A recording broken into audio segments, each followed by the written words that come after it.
bilad ng katawan, naging mitya na nagbabagang kontrobersya. Ang pagsisid niya sa isang panibagong pag-ibig, inalo ng intriga. Dahil sa mga prominenteng miyembro ng kanyang pamilya, natatangay siya ngayon sa agos ng mga batikos. The daring, the revealing, and the controversial Bella Padilla. Makaahon kaya sa wave after wave of issues na kinasasadlakan niya? Alamin sa pagsalang ni Bella sa nagbabalik na Don't Lie to Me Summer Edition. This is it mga kapuso, pwesto na nandito na ang pinakakaabang Don't Lie to Me Summer Edition, kung saan ako ang ating special guest ay ang pagka-sexy, pagka-kinis-kinis, the very controversial Miss Bella Padilla. Good afternoon, Bella. Hello, good afternoon. Bella, welcome sa Don't Lie to Me Summer Edition. At nandito nga po tayo ngayon sa Amana Water Park sa Pandi, Bulacan. I love it here, napakaganda.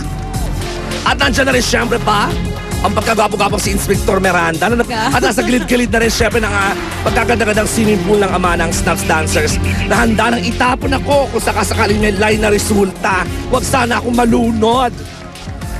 Hindi na tayo magpapaligoy-ligoy pa, Bella. Are you ready? I'm ready. Ready na. Narito na ang unang tanong. I love it. Mahaba-habang panahon na rin na nakalipas since your last relationship. How many years ago ka ba huli nagkaroon ng boyfriend, Day? 2 years na. 2 years na? Ako matagal na yun. Totoo ba ang bulong-bulungan ng mga matitibilang dila na may dinidate ka daw ngayon? Naku, Bella, don't lie to the boys. Yes or no? No. No, wala siyang dinidate. Inspector Miranda nag-no. Is it a truth or a lie? Ay! Lie, Bella! Hoy, ikaw ah. Kung nagkakabistuhan na, ba't ume-etching pa? Yes or no lang ang sagot, pero huli-huli ka. Yeah. Shake it sweet, from your head down to your feet. Please ka na, wag ka na mag-deny. Pag tinanong, don't tell a lie. Wag nang magmaang-maangan pa, ume-etching ka. Dahil naka-line detector ka, huli-huli ka.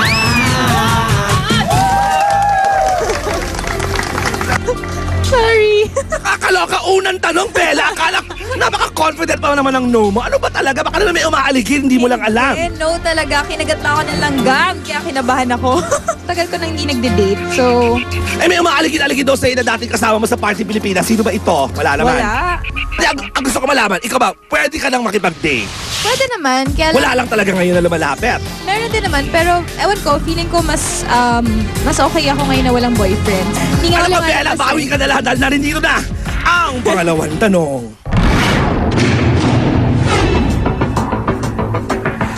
Dahil sa iyong controversial FHM magazine cover, sa tingin mo ba, Bella, modesty aside lang naman, iha, madedethrone mo kaya bilang sexiest Pinay this year si Sam Pinto? Don't lie to me. Yes or no? No? No, napaka-humble na sagot. Inspector Miranda, is it the truth or a lie?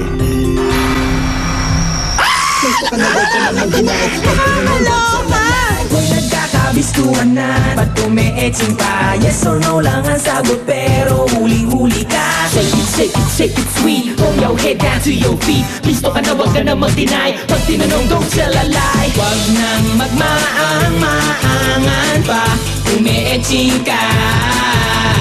Dahil naka-lie detector ka, huli-huli ka. Gusto ka na ba don't tell a lie. Kung nagkakabistuhan na, ume-etching ka.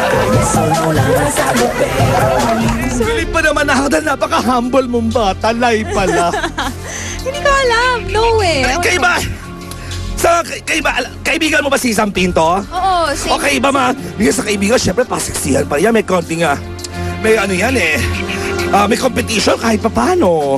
No naman. Actually, same manager kami. Oh. Pero, I don't know, a lot of people have been saying on Twitter nga na parang maganda may race this year kung sinong number 1. Pero, Ayun ba ayoko kasi na. magiging botohan yan, di ba? Oo, ayoko mo na isipin kung Pero nako. number 1, ganyan. Nandito na ang huling tanong. sa presko ng iyong, tama ko, uncle mo, si Robin Padilla. Yes, ako. Eh iniwasan ni Binoy na sagutin ang kahit anumang tanong tungkol sa iyong auntie, Bibi Gandang Hari. Sa tingin mo ba, Bella? Usapang pamilya, di naman sa pangingialam.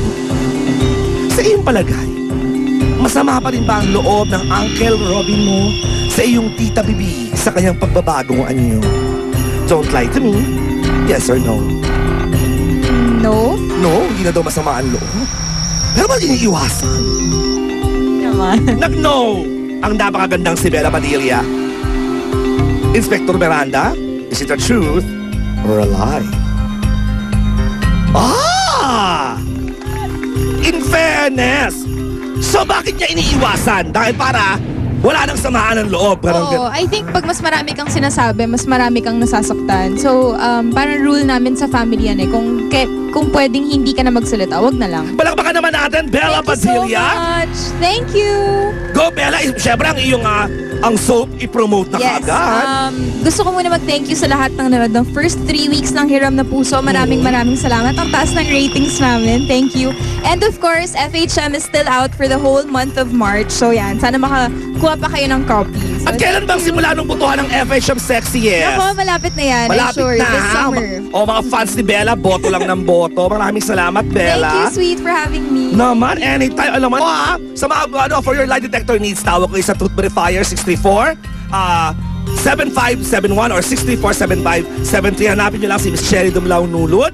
Maraming salamat. Amana Water Park dito sa Bandi, Bulacan. Summer na. Punta kayo rito, magpalamig, mag-enjoy, mag-swimming, might as well. Of course, syempre pa, gusto kong masalamatan Dr. Osmani and Pai Kalayan ng Kalayan Surgery Center, Hair Watch Salon, maraming salamat. Tatagalas for my outfits, Doc Jerry Benaventura, para sa aking sparkling white teeth. At, nako, dyan lang kayo makakapuso. Marami pa tayong pasabog sa pagbabalik ng Showbiz Central. Ang ganda ng legs ni Sweet. Grabe. Thank you! Thank you rin kay Tito Ricky Lo dahil akong sexy talk niya kahapon sa Philippine Star. Yung sinagot ko, my sexiest part of my body is my legs. Grabe. I Might as well. agree. At agree rin ako na napakaganda ng aking Tama. kasuotan today.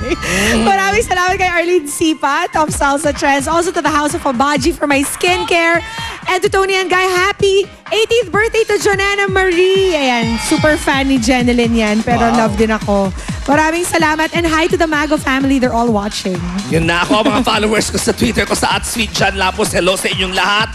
Maraming salamat sa kay Mr. Ariel Chua ng BR Chua Enterprises, sa Savers Appliance Depot.